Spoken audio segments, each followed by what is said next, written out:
नमस्कार। खबर सिर्फ ये आती है कि चाइना ने एक लेज़र वेपन का यूज़ किया और जर्मन एयरक्राफ्ट को गिराने की कोशिश करी। इसके बाद जर्मनी ने इस अटैक को अनएक्सेप्टेबल बताया और कहीं न कहीं चाइना के जो एम्बेसडर है, उसे समन किया जर्मनी ने, जर्मनी के अंदर। एक छोटा-सा अटैक है जहाँ पर एक लेज़र वेपन का यूज़ किया और वो एयरक्राफ्ट जिस पर टारगेट किया गया था, वो ख़ैर एक मिलिट्री एयरक्राफ्ट था, लेकिन उसे उसका इतना कुछ ख़ास डैमेज वहाँ पर पहुँचा नहीं, वो एयरक्राफ्ट बच गया। लेकिन ये जो अटैक है इतना छोटा-सा है, लेकिन इस अटैक की एक बड़ी जियोपॉलिटिकल सिग्निफिकेंस यहाँ पर हमें दिखाई देती है। आप अगर आखिरी बार देखोगे तो चाइना ने मॉडर्न वेपनरी का यूज़ सिर्फ़ इंडिया के अगेंस्ट किया था 1965 की वॉर में। उसके बाद चाइना ने जो हमारा गलवान क्लैश भी हुआ, जहाँ पर इंडियन सोल्जर्स भी बहुत सारे शहीद हुए और यहाँ पर आप चाइनीज़ सोल्जर भी देखोगे तो वो भी यहाँ पर उनकी डेथ हुई। तो उस वॉर के अंदर भी या फिर उस क्लैश के अंदर भी हम अगर नोटिस करें प्रॉपरली तो एक बड़ा यहाँ पर कोई मेजर वेपन का यूज़ नहीं किया गया है। यहाँ पर आपको स्टिक्स दिखेंगे, यहाँ पर आपको बैट्स दिखेंगे, उनका ही यहाँ पर मेनली यूज़ किया गया था। किसी भी गन्स वगैरह का तक भी यहाँ पर यूज़ नहीं हुआ था।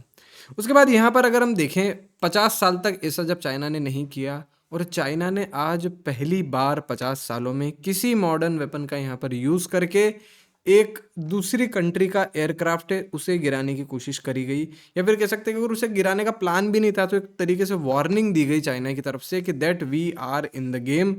आप अगर ईरान के ऊपर या फिर आप अगर कोई सा कुछ अटैक करते हो जहाँ पर चाइनीज़ इंटरेस्ट यहाँ पर हर्ट होते हैं, तो हम आप पर अटैक भी कर सकते हैं। ये चाइना ने एक तरीके से वार्निंग यहाँ पर देने की कोशिश करी। अब देखिए ये जो एयरक्राफ्ट था जहाँ पर जिस पर चाइना ने अटैक किया, वो यमन की यहाँ पर रेकी कर रहा था, बिकॉज़ नेटो फोर्सेस जो है वो यहाँ पर एक बड़ा अटैक यहाँ पर कंडक्ट कर भी रही है और इन फ्यूचर क्या हो सकता है अटैक उसका प्लान भी कर रही होगी। तो उस एयरक्राफ्ट को, वो जो एयरक्राफ्ट था वो एक सर्विलेंस एयरक्राफ्ट था, यहाँ की पूरी रेकी करने आया था वो। यहाँ पर इसके बाद ये पता चलता है कि चाइना जो है उसका वेसल भी, ये जो स्ट्रेट आपको यहाँ पर दिखेगा बब अल मंदब स्ट्रेट, अल मंदब स्ट्रेट स्पेशली इसको बोलते हैं, इस स्ट्रेट के अंदर ही यहाँ पर चाइनीज़ वेसल भी पार्कड था और उसने यहाँ पर अटैक किया।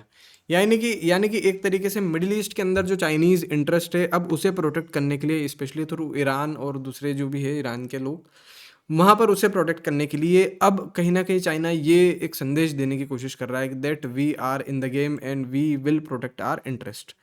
और एक तरीके से चाइना 50 साल बाद अब अग्रेसिव प्ले करने की यहाँ पर कोशिश कर रहा है। अब इंडिया के लिए खैर अच्छी बात है या नहीं है? देखो, चाइना अगर अग्रेसिव यहाँ पर होता है और कुछ ऐसे ऑपरेशंस करता है जहाँ पर उसे मिलिट्री एक्सपीरियंस हो जाता है, फिर ये इंडिया के लिए अच्छी बात नहीं है। बिकॉज़ इन फ्यूचर हम देखेंगे कि चाइनीज़ अगर मिलिट्री को एक्सपीरियंस अच्छा हो जाता है, तो फिर इंडिया के खिलाफ वो एक कोशिश करने की या फिर इन फ्यूचर कुछ ऐसी कोशिश करने की यहाँ पर साजिश कर सकते हैं। देखो, ऐसा ज़रूरी नहीं है कि चाइना इंडिया के खिलाफ अटैक करेगा, बट यहाँ एक बात हो जाएगी कि हमारी जो आर्मी है अब उसे इस बारे में थोड़ा-सा कंसर्न लाने की ज़रूरत है, because the things are near and things are getting experience. Okay, so that's it for now. Thank you so much.